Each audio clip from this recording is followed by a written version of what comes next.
Bienvenue dans l'essentiel du dessous des cartes. Aujourd'hui, on prend la direction de la Belgique. Un Conseil national de sécurité s'est réuni ce jeudi après de nouveaux survols de drones dans le ciel belge, parfois de taille conséquente, au-dessus de l'aéroport de Bruxelles, de l'aéroport de Liège, mais également au-dessus de plusieurs bases militaires, notamment celle-ci, la base aérienne de Kleine-Brogel, qui abrite des armes nucléaires américaines. Theo Franken, le ministre de la Défense belge, a évoqué, je cite, une opération coordonnée menée par des professionnels pour déstabiliser la Belgique. Le pays veut acquérir depuis en urgence des fusils anti-drones et des brouilleurs directionnels supplémentaires dans le cadre d'un plan de 50 millions d'euros.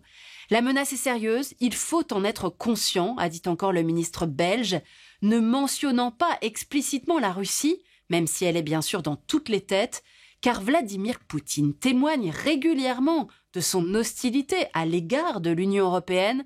Or, la Belgique, c'est l'Europe, on va le voir. Sortons nos cartes. Située au nord-ouest de l'Europe et d'une superficie de 30 688 km², la Belgique est un petit État comparable à une région française telle la Normandie.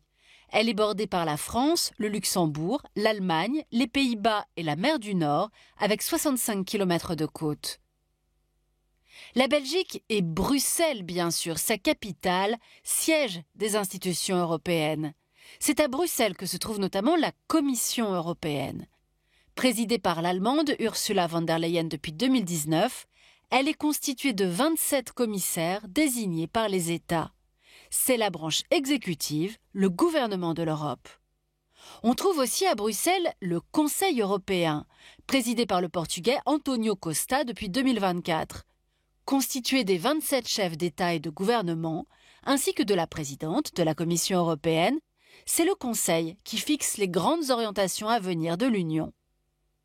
Enfin, si le siège du Parlement est à Strasbourg, en France, une antenne a été inaugurée à Bruxelles en 1995 pour permettre aux désormais 720 eurodéputés de se réunir dans un lieu proche des autres institutions européennes.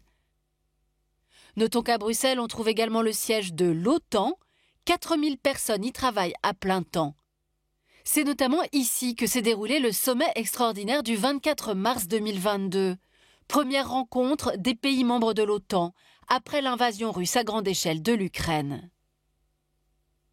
Enfin, la Belgique, c'est aussi Euroclear, une institution financière installée à Bruxelles qui détient les 140 milliards d'euros actifs souverains russes gelés depuis 2022, lesquels pourraient être utilisés pour soutenir l'effort de guerre ukrainien et la reconstruction du pays. La Commission européenne y est favorable, mais le sujet fait encore débat entre les États membres. Cette question des avoirs russes pourrait être au menu du prochain sommet européen les 17 et 18 décembre. Voilà l'essentiel du dessous des cartes, c'est fini pour aujourd'hui. À bientôt.